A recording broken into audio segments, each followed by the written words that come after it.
আজ 11ই মে। পাত্রপক্ষ আমাকে দেখতে আসছে। ছেলে মস্ত বড় কোম্পানিতে কাজ করে নাকি।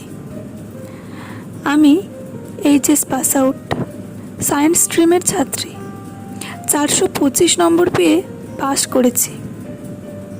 বিয়ে করার ইচ্ছে একেবারেই ছিল না। বাড়িতে অনেক কান্নাকাটি করে মায়ের পায়ে অবধি পড়েছিলাম। শেষবারের মতো অশ্রুসিক্ত চোখে মাকে বলেছিলাম, মা, আমি ফিজিওথেরাপিস্ট হতে চাই।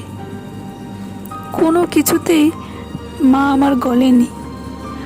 উল্টে বলেছিল আমার নাকি বয়স অনেক হয়ে গেছে। বাবা অবশ্য কোনোদিনও মায়ের মুখের উপর কথা বলেন না। এবারটাও তার ব্যতিক্রম হলো না। জানেন, আমি অনেক চেষ্টা করেছিলাম মাকে আটকানোর জন্য।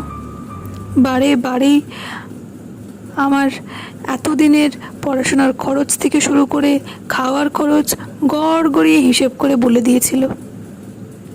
মেয়ের পেছনে টাকা খরচ করাটা ছিল তাদের ওয়েস্ট অফ মানি।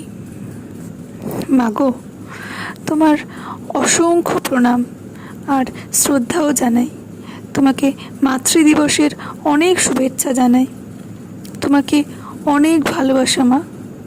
আমি তোমার মেয়ে হয়েও তোমার চিন্তাধারার মানুষ হইনি মা। তুমি কিন্তু আমার মানসিকতা চিনে নিতে পারোনি।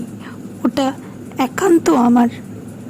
আমিও মা হব, আমারও মেয়ে হবে।